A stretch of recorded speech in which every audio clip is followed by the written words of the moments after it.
You're listening to The Voluntary Life, where you can hear ideas for finding freedom in an unfree world. Visit thevoluntarylife.com to connect with the show and hear all past episodes. Here's your host, Jake. Hi, it's Jake here. Welcome to The Voluntary Life. This is an episode about how to build up your network. And I wanted to talk about this mainly in relation to building up your network as an entrepreneur, so your business contacts, people you do business with.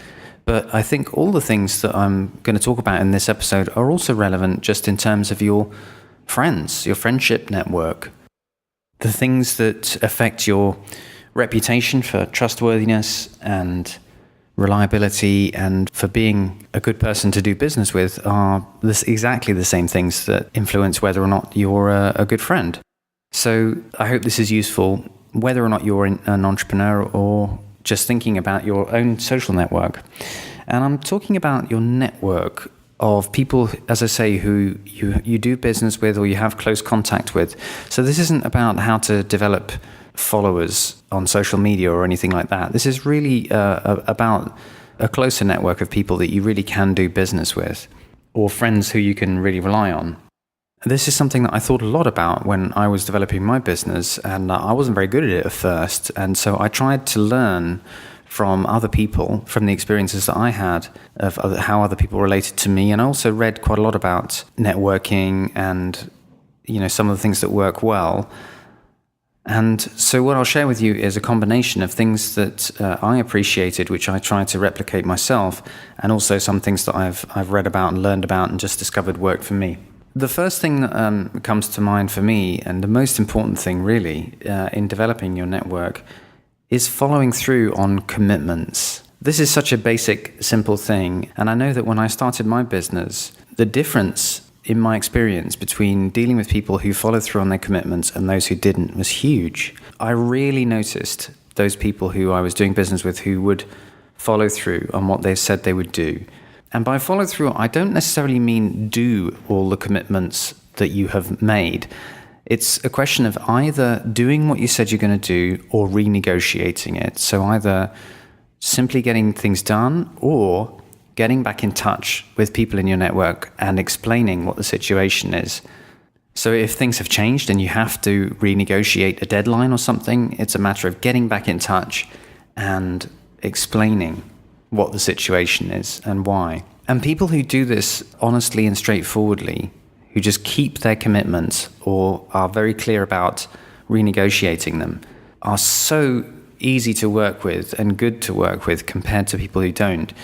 That, when I noticed that for myself, it's something that I really took seriously to try and replicate and try and be somebody who followed through on their commitments.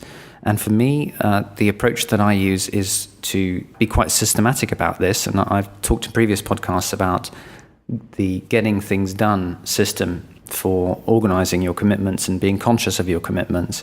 And I'll put a link in the show notes to the book that I use that really helped me with that subject. But this one thing, taking responsibility for your commitments, I think has more impact on building up a network of business contacts than anything else. Another part of the taking responsibility for your commitments is just responding to people in a timely manner. I'm sure you have experienced, the difference between people who get back to you, for example, if you send them an email or something, and those people who just don't respond or respond way, way later. That definitely doesn't mean that someone has to be responding to emails within minutes. In fact, I think that's counterproductive for productivity. It's much better checking emails once or twice a day. But the difference is people who are able to be clear about responding in a timely manner just get back to you. And that's something that I always try to do, to respond if someone in my network has contacted me. This doesn't mean that if anybody out of the blue starts asking you questions or asking for things that you necessarily have to respond to them. There's no obligation to respond to people who you don't have a relationship with. But I think if you do have a relationship with somebody and they are in your business network or they're friends and so forth, then I think that kind of goes with the territory, that you get back to people. So one of the ways that I really try and deal with this is, for example, with email, making sure that I stay at inbox 0. And I do that at least once a week but more often than not, every day, I'm down to inbox zero. And just going from my own experience, I don't need long, complicated responses from people. I just want to know a quick feedback on a question I've had with a business contact and so forth. And so that's the way that I approach it in terms of the way that I respond to. Better to get back in touch with someone with a quick note than to leave it for weeks and then provide a long, complicated answer.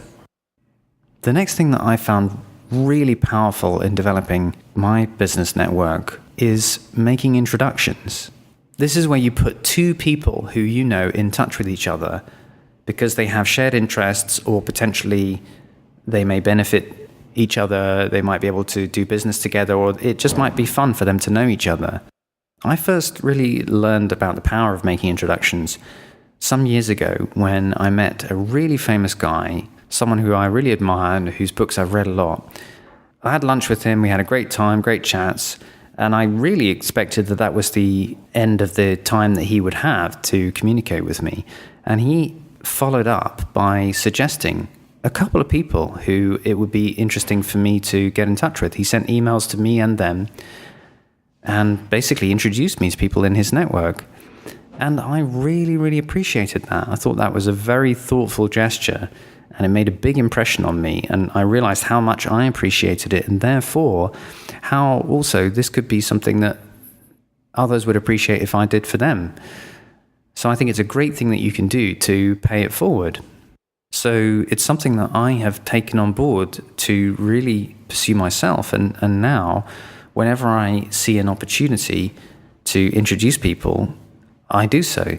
And normally that's just by sending a quick email with both people copied and suggesting that they carry on the correspondence themselves and giving a brief comment about what I think might be interesting for them to connect on. So that's something that I really recommend that you try. There are some people whose entire business network is built through making introductions and through the goodwill that engenders.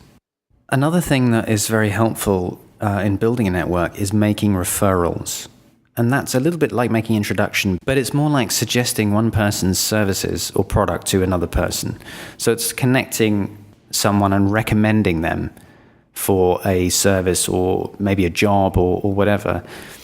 And I learned the value of this because referrals were what drove my business.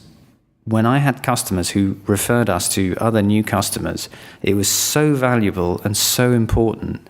It was really what generated the growth of my business. So I enormously appreciated it when people did it for me. And since then, I've tried to do it for other people. So in other words, whenever you find somebody who does something that really works for you or a product that you really enjoy, I just recommend it to other people. You know, I have a really good accountant, and I've recommended him to basically anyone that I can think of who might need an accountant in the UK. And whenever I have a piece of software that works really well for me, I recommend it to my friends and so forth. And this goes for people who've worked for me too. I've made a conscious effort to provide references and recommendations on things like LinkedIn. When I've really appreciated people's work, then I want to recommend them and refer them to others. So that's another thing that is very helpful to do and generates a huge amount of goodwill as well. The next thing that I found very helpful is finding opportunities to thank people and to express gratitude. And this is something that it's easy to do with people who are customers or people who've given you a referral and stuff like that. But this is also something that you can apply more widely. And I picked this up from a book that I read about positive psychology, so things that you can do to foster your own happiness and your own sense of fulfillment. And one of the recommendations in that book was to express gratitude to someone kind or influential.